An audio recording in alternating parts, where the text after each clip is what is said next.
What would you do if you were sitting in your office and all of a sudden the power went out? And to find out the reason why your power went out because you did not pay your bill. That is exactly what happened to our guest, Brent Garrett. In this episode today, Brent shares with us how he rebuilt his business and the lessons he learned from sales, leadership, systems, and growing a profitable business. Let's get started. Hey, I'm Shaytoya. I've spent more than 10 years in construction, working behind the scenes in marketing, hiring, and I've seen how overwhelming it can be to grow a business. That's how we've learned to build a sustainable business using clear systems, strong communication, and intentional recruiting. If you're ready for better hiring, smarter remarketing, and a business that doesn't fall apart when you step away, welcome to Building Better Contractor Businesses. All right, so I'm super excited to have the conversation today with Brent Garrett. Brent, can you just share with us how you got started and tell us a little bit about yourself? Yeah, great to be with you, Shaytoya. I'm in Dallas, Texas, and I've been in the plumbing and air conditioning residential service business, been an entrepreneur, got real estate businesses and those types of things. But my core business is residential service, HVAC and plumbing. Been doing it since I was 26. I'm 61 now. I started my first company from the truck, licensed in both trades. Had $5,000 and a 50-page business plan. And I like to say that being an entrepreneur is a life sentence. And I've been one ever since. And just on the other side of that wall is a thriving 30-employee company that I own. I don't, I own it. I don't work in it. And we've got a great team of people and just have enjoyed the ride for a lifetime, really. I mean, I've got another 20-year plan ahead of me, but that's kind of what we do. I also coach entrepreneurs in our lane in plumbing and air conditioning, not in our own city, but throughout the country. Got it. No, that's pretty cool. And you said that you got started at the age of 26, so about 30 years. I'm sure you've seen a lot of changes since then. What are some of the changes that you've seen since within the trades? It's interesting you asked that. So I'm a first generation graduate. I really started in the business on the end of a shovel for my dad. He was a plumber at the age of 12. And my education background is marketing and accounting. And so in the 90s, we were really excited to buy the first a personal computer to run the business. And I think for that was a little bit of a step for most companies in that time, and evolved through that, the internet. And, now we're asking big questions about how do we leverage AI in our business beyond just writing emails for us and those types of things. So we're having conversations about agents, bots, streamlining our accounting and back office software, getting off spreadsheets, creating applications. So I've seen a lot of changes both in the office to run the business and out in the field with technology. Got it. And I'm sure that was very challenging to have to learn challenges just of a computer.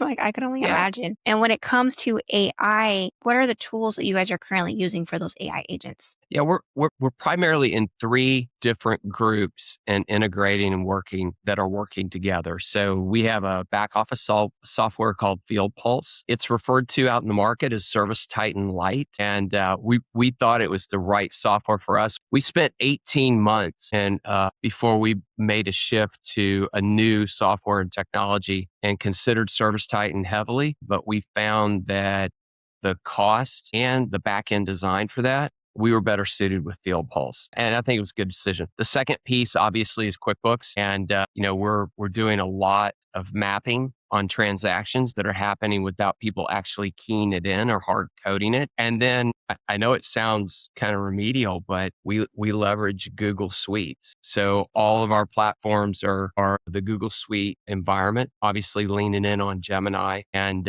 then behind that we use and leverage Claude. Got it. I've been hearing a lot lately about Claude, so Yeah.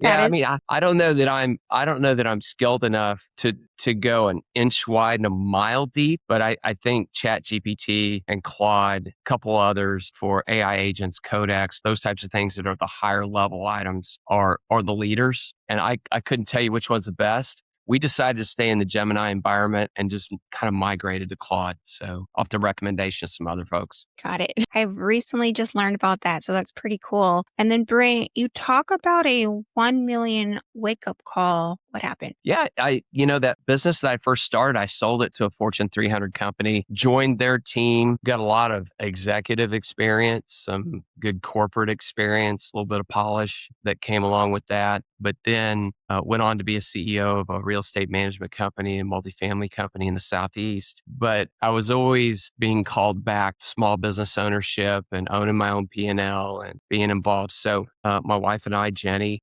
started another plumbing and air conditioning business in 2005. And my approach was, hey, I've done this before. No problem. It's a piece of cake. Just hire some good people, give them the opportunity and grow the business. And all the while I was out doing keynote speaking and workshop training, kitchen table sales in the lane of skilled trades, plumbing and air conditioning. And I was kind of a part-time owner in the plumbing and air conditioning business and a full-time coach out in the field. Out on the road Tuesday through Thursday, would come back, check a few things, and back on the road again on Tuesday the next week. I came in one day and I'm sitting there doing work on a Friday thinking life's great. Everything's okay. I don't have one business going. I have two going at the same time and doing startups. And Shaytoya, the lights go out in my office. And at first, I'm in Texas. We have brownouts and blackouts. I think you're in Vegas, aren't you? You have a few of those every once in a while here and there. I thought that's what it was. And I went next door to check my neighbor and their lights were on. I found out that we didn't pay our bill and I had taken my eye off the ball. I had trusted the culture and the financials to somebody else. And I will tell you, ever since then, those are the two things I tell people that I work with. You can delegate the work, but you have to own your financials. And the second piece is if you don't set the culture and the rules for your company, somebody in your company will. And it may not line up with what you see and what your vision is with the company. And so I took a stack home that night, looked through about 6 months of bills and tight things. And I had to sit down with Jenny and say, hey, we're $1 million in debt. This company, the plumbing and air conditioning business, is inches from bankruptcy. And there was a lot of other stuff going on in my life that I didn't have my priorities straight at home. And what I mean by that, we had a 4 and a 6-year-old. There was a tug at me for 3 or 4 months leading up to that event that was like, you know what, this on the road thing is not the best thing for your family. And I was missing the interaction of small business. So, I made some real key decisions. I put the bags on the floor. I stayed home for the next 20 to 25 years. We got out of that hole by using, really focusing on sales. I like to say that sales can cover a multitude of sins in your business. And we grew out of that problem, but the point I want to make is the problem wasn't the problem. The problem was the way that I was looking at the problem. And what I mean by that is I needed to get my priorities straight and what was important to me, both at home and at work. And I now look back at that going, gosh, I was really embarrassed, had a lot of pride about how could I get to this point after having a successful business and selling one. And the truth matter is this, that event and happening really saved my life because it got me back on track. And those two lessons that I learned then, I have never deviated from. Like just 30 minutes ago, I had a pretty involved conversation about our accounting, QuickBooks, our financials, what's going on, and where I saw things kind of getting a little loose, and we tightened up on those. So I've never forgotten the pain of that. I appreciate the question because it's right there in my head every day. And I would say to someone who's from our stand in our contractor business, I guess I would ask, when it comes to the financials and taking over that part of your business back in 2005, how did you do that? Yeah, well, it's actually 2007. It took me 2 years to get into that hole. Okay. And if you remember, there were a lot of things going on in the economy at 08. And so it really was a good time for me to really focus on the business. But the first thing I did, communicate clearly how we were going to go to market and what our culture was and the rules that we would live by. And we can dive into that more, but I'll just give you a couple pieces. We're going to show up every day doing our best, doing the right thing, and treating people fairly. So right there, then and there, somebody comes to me and says, hey, we've got this issue at the home. The customer's not feeling right about what happened. What do you think we should do? My question back to them was, well, do your best, do the right thing, treat people fairly. If you can't figure that out, what would you do for your grandmother? And now when they come and ask that, I They just drop their head because they know that's what I'm going to ask them. The 4 things that we do day in and day out is we show up on time. We do what we say we're going to do. We follow through. We say please and thank you. And so that covers about 80% of the culture. And culture is so important in your business because if you can't set your culture with your new and incoming team members, you won't be able to properly scale the business in a manner that runs the business like you would when it was smaller and you could control everything. And so that was the first thing, get culture in place. And then on the financial side, sometimes you just have to squat on the financials. You can certainly delegate it, and I did quickly, but would you be surprised if that bookkeeper we had wasn't with us anymore? No. So the next step was I was recruited by a great college football coach. I didn't play for him. I was a quarterback in college, but kept up with him all through my life, in my business life. And he said, and this coach in particular was very successful at taking losing teams and quickly turning them around. And he said, they asked him, how do you motivate a team? He said, it's really simple. The way we turn a team around is we get rid of the unmotivated players. So you get a culture in place. They have to follow the rules. And then if they're not motivated, they're off the team. So that's the business side. Then I got out and I became the salesperson for the company the first 6 months. I didn't leave any sales chance. And then we set up what I call the perfect or the client experience that became a process. And then after that, you're probably a reader. I will tell you the best business book I've ever read in my life. I think I first heard it like 4 or 5. And the key to the book is slow and steady wins the race. And that's the tortoise and the hare. And so get the right things in place, own the financials, have a great client experience, regain the culture, and then have a consistent, repeatable process and stick to it. And that's how we got out of the hole. Yeah, no, that's great. And you said number 1 was culture. So at this time in 2007, what was, employees wise, like how many employees did you guys have at that time? I think our team was probably 10 to 15 employees probably. And usually our matrix for that or allocation for that is usually about 3 fields to every 1 office. I think you get a little stretch when you get to 4 to 1. That's maximum for your maximization of net profit. But I think we're about 15 employees. Got it. And that's great. And so what are some of the warning signs do you feel that contractors miss, and what should they be paying attention to? Well, we go back to the financials and KPIs, right? And so we have hard numbers, which are financial statements. I told you I'm an accountant trapped in a plumber's body. So I'm always going to go from the numbers. You have to know your numbers. And I think this is where some, not all, but some feel a little intimidated and they shouldn't. They just have to take a little bit of time. It's what I work with my clients on and what I coach them on is there's just a few numbers on the balance sheet you need to pay attention to. One is what is your cash and your current assets to what your current and future or what are classified as current liabilities are. That's your first test. And do I have the cash to meet my current financial obligations that I have to pay bills to? Payroll, all the overhead, direct costs with your suppliers, those types of things. That's the first thing we look for. Optimum is probably what I call a 1.75 or 2 to 1 current assets to current liabilities. Well, you say, gosh, you lost me at financial statements. Well, then that's your first step is to get QuickBooks and make sure that your balance sheet and your cash obligations first, because most small businesses, 50% are out of business 5 years after they start. And one of the biggest reasons is they don't manage their cash. And if you run out of cash, you're out of business. And then there's the scorecard, and that's the other statement, which is the profit and loss. It gives us a scorecard on what our profitability is. As far as KPIs, gross profit is exactly where service businesses live because their 2 largest expenses are labor and materials. I bet that's the case for your business, right?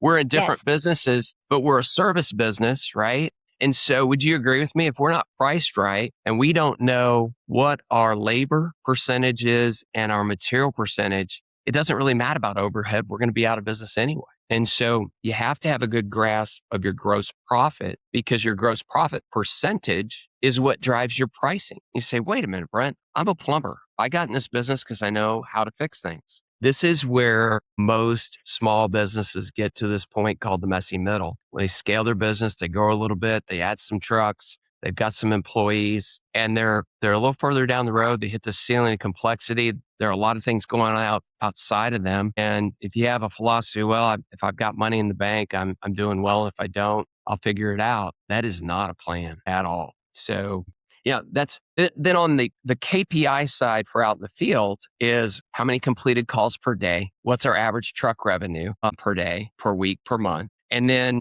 I think you have to look at on an annual basis, what is my revenue per truck and what is my revenue per employee? And you're shaking your head, and I bet you do this every day, don't you? We try to. Yeah. Hey, so Brent, when it comes to sales, was one of the things that you did talk about was the KPIs, the phone calls. Why do you personally feel that so many contractors struggle with sales? Mindset. I think we have an idea of what a salesperson looks like, what they do, how they act, how they talk, maybe lack of training. But I'm going to boil it down really simple in service. I believe in a concept called needs-based selling. Okay. And what that means is that we're going to introduce ourselves. We're going to define the problem through questions based on what you said. And then I'm going to provide options or solutions through a good, better, best model, which is a Harvard business study decades ago. That study says that if I'm presented with options of a good, better, best, we use the words must, should, could. But if we use that option, 20% are going to buy on price. 20% are only going to want the best. But here's what the study came out. If presented with options, 60% plus will choose the better option. And so in that client experience, from the time we knock on the door until we leave, the sales process is just a part of the client experience. We let go of being a salesperson, and going forward, what we say is, hey, I'm an expert in my field. I'm here to ask good questions. I'm here to listen to you. I'm here to provide options, explain them to you, answer questions. And then I'm going to guide you to whatever you feel like makes your home safer, cleaner, or healthier. And wouldn't you agree? Most people don't like to be sold, but they love to buy things. So the first step in getting service folks to make more sales, or really what I like to say is to help people buy, is to let go of I'm a salesperson, because they don't even like that term. They don't want to be seen that way. They're experts in the field. They're great technicians, and gaining the obligation from the customer, the commitment, is just one aspect of that whole client experience. Once they take the focus off that, they quit selling and they start being an expert and help people have options and help them buy. When that happens, man, the company takes off, because if you've got 3 or 4 or 5 techs all doing the same thing, and it's not just one training class, it's continuous weekly training with your team, role playing, talking about things, talking about words that sell. Can't use the word NT, can't use the word, well, that's our company policy, sorry. Whenever we're presented with something, we always want to be neutral to positive. So if you ask for something, Shaytoya, that I know I can't give you, I'm not going to say, well, there's no way that's going to happen. I'm going to say, Shaytoya, what I would say about this, I wish I could do that, but what I can do is this. In sales, people want to hear yes. And it's always yes if. But I wish I could do that, but I'm never going to say I can't. What I can do is this. I hope I answered your question. No, that was great. And as you said, you give them options, which makes it a lot easier. Options eliminate competition. Options eliminate looking at other companies to get a comparable bid. If somebody objects that they have an objection, they want to get more bids, what's the real issue? They don't have confidence. They want everything you're offering, but they want it at a lower price. Well, we can't lower the price unless we take some of the value. Exactly. Well, and that's why must, should, could. Hey, you know what? You don't have any air conditioning. This part needs to be replaced. You have to do this, or it's not going to come back on. One of the things you probably should do is have that coil clean. It's going to reduce your utilities. It's going to make your home feel cooler, and we're going to pull more water out of the air. That's what it's going to do for you. Oh, okay. Well, how much is that? Yeah, go ahead and do that well, normally it's retail this, but I'm already here. I can give you a discount on that because you don't have to pay for me to come out to your house. I can do that right now. It's much less expensive to do it than on a new service call. Yeah, no, that makes sense. And then with having options, what advice would you give contractors who know they are undercharging but are afraid to raise their prices? So now we're back to that gross profit discussion. Mm-hmm. Okay. And I know that 80% of the contractors out there are doing work for somewhere between 35 and 45% gross profit, and 15 to 20% adding more value and doing it for 50, 55. There are some companies that gain more gross profit than that in a percentage. That's where you have to decide on what your gross profit is and you price to that. And so if you offer a must, should, could option, your should options are in the 55% gross margin area. Many times we feel so concerned. We just don't take rejection very well, right? They're not saying no to your price. They're probably saying no for a number of different reasons. Either price is too high, which means I don't see the value for that. Somewhere in the process, when we ask them what it is their problem was and what they wanted, we need to go back and visit that and make sure that we are answering the right question for the problem that they want to solve. So an objection is to go back, if it's a value question, is to go back and build the value, right? Price is too high is different than can't afford. Well, we can find different options, but we're not going to change our profit margin or our price. We're either going to go find the money. We've got financing, credit card, those types of things. But the big question is, are you willing to walk away from a customer that doesn't want to pay your price? And we could spend another hour talking about this, but I'll just sum it up this way. You probably have customers, we all do, that aren't willing to pay our price. And in many cases, they seem to be 80% of our problems, where if you raised your price and those customers went to your competition, wouldn't you be able to better service that other 80% that's fine paying your price because they like your service, they want you, there's a reason they want you? You would have probably a better day. So I think sometimes people resist that because they feel like they can't do without that one service call or that one job. Sorry. That is very, very true. And when it comes to, from what you said, and people are less stressed and are making more money. So that's great. When it comes to, earlier you did talk about employees. So how do you personally find and keep good employees? So we do a number of things through digital media, through our website, word of mouth, but we also have a search firm that's specific to trades, and they're out of Austin, Texas. We use them. They do a great job for us. But here's the key thing. If you're going to scale your business, we've got 30 employees. We have 17 trucks on the road. You get to that coaching the coaches role in your business and you're scaling your business. At one or two trucks, when you need somebody, you put an ad, you go to maybe Craigslist or something and you look, right? You need something, you go get it.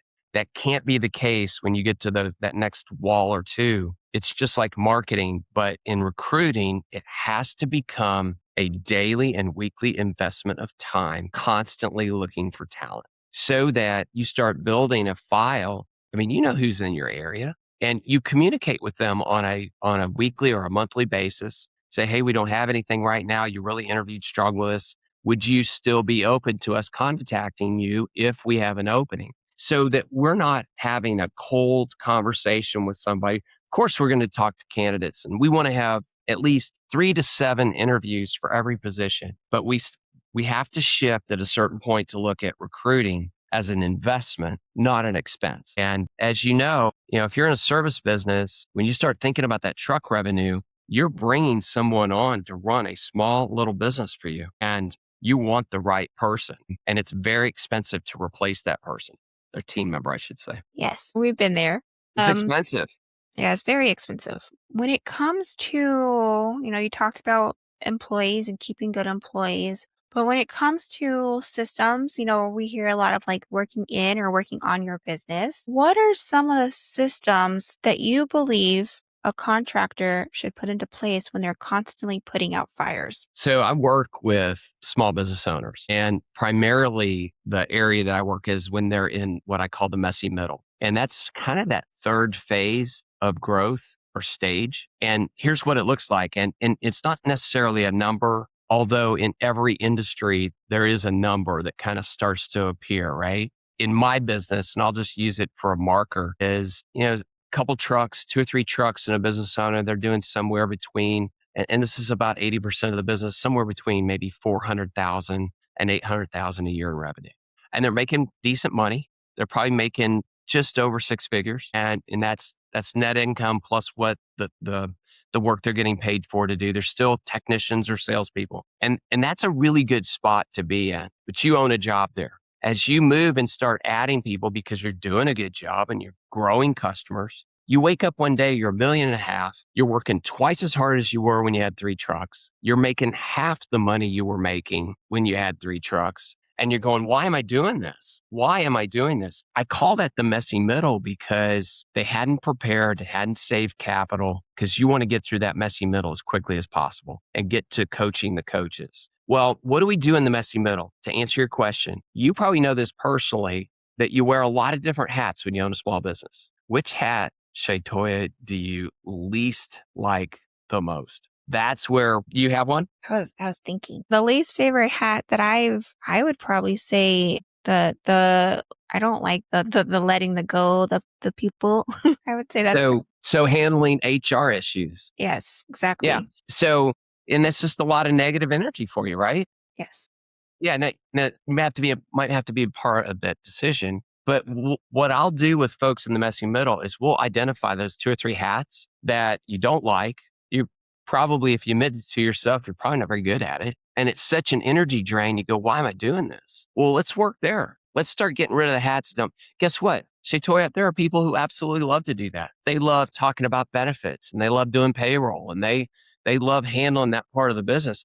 And you're the one that grew it to that level where we can afford somebody like that, right? Well, here's the key. I think most people in the messy middle have 2 or 3 hats to get off, but in that moment, you have to own the sales side of the business. Maybe it's not you. Maybe that's not your favorite hat, but if it is, man, lean in there because you need to start thinking who, not do. And it's the most liberating thing. And once you start getting rid of 2 or 3 hats that don't fit very well, that you don't enjoy doing, you start to smile a little more and you come into work a little happier and you see a light at the end of the tunnel. And man, are we off with growing that business to that next level because you just have a lot more energy at the end of the day than you used to. And in many ways, what we're trying to do is get to where you own a business and you're doing only the thing that you love doing.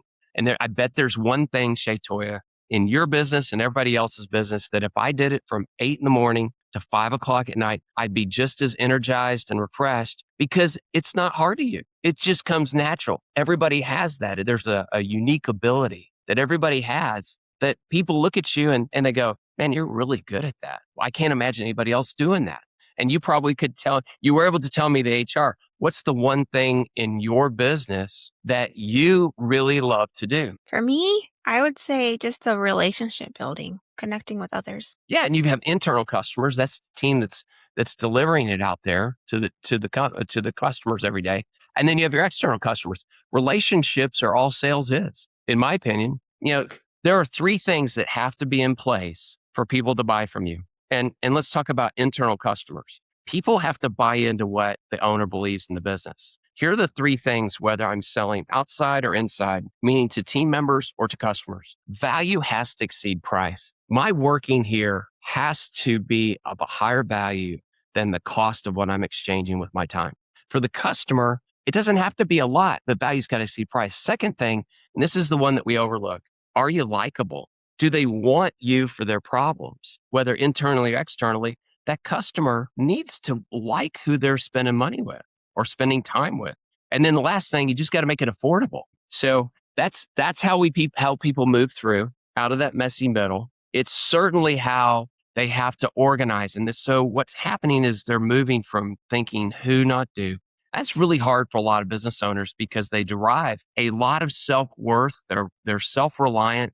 They work hard. What got them to that point was the fact they were really good technicians. What got them to that point may be the very thing that keeps them from moving to the next step. And that's letting go and letting others do. Well, and that was perfect. That was perfect. Brent, when it comes to, let's talk about your book that I'm actually very, very excited for. I'm in the process of starting it now, but I want to hear more about it to share with our audience. Sure. The book is structured. I really wrote the book for somebody who may not have read a book since high school. Okay. It is written at very small little chapters, 1,200 words. You can read it probably in 12 to 15 minutes. Even if you're not a real proficient reader. And graphically, it's designed to share a thought, challenge you with some questions, and ask a so what. Based on this, what am I going to do in my business that I can do tomorrow? And so it's broken down. I start off by talking about my lights going out and the $1 million in debt, because I want to be relatable. I don't want to be seen, even today, that it's just, ice cream and cupcakes. It's not. It's a 4-letter called work, and it's business is simple, but it's not easy. And I have been inches from bankruptcy, and I've had a lot of success in small business. So we break the book down into 30 days to a better business. It's 5 weeks, and it's 6 days of reading, 1 day of rest and reflection. The first week is sales. Second week is leadership. Third week is business planning and scaling. Fourth week is accounting and KPIs. And then the fifth week is what all great companies have in common. And so in 30 days, it's not 30 days to a perfect business. It's 30 days to a better business. If you take this journey and maybe you commit 10 to 12 minutes a day, you're going to walk away each day with some thoughts and hopefully about 30 ideas and things to implement in your business. The first 3 weeks are written in a narrative style. So it's a story. It's a storyline between an accomplished older business owner mentoring a younger one. Carl is the older guy. Evan is the younger guy. And they have this dialogue. And I've been asked by folks who have read the book, they said, "Hey, are you Carl or are you Evan?" And I say, "I'm both." Because at 26, Carl is sharing with Evan everything that I would say to my younger self that we were starting a business today, or if you're in the middle of it or contemplating. So that's why I wrote the book. It's 30 years of lessons in small business. It's a skilled trades version that's in this lane. And I think it connects with people who maybe they don't read a lot, but hopefully it'll spark an interest to read every day. And hey, let's see what happens to Evan the next day. And I love that, especially for someone whose mind can wander sometimes. So an easy read is always amazing. Brent, this conversation was absolutely amazing today. Is there It's a lot of fun. anything? Yes, it was lots of fun. Is there anything that you would like to add before we go?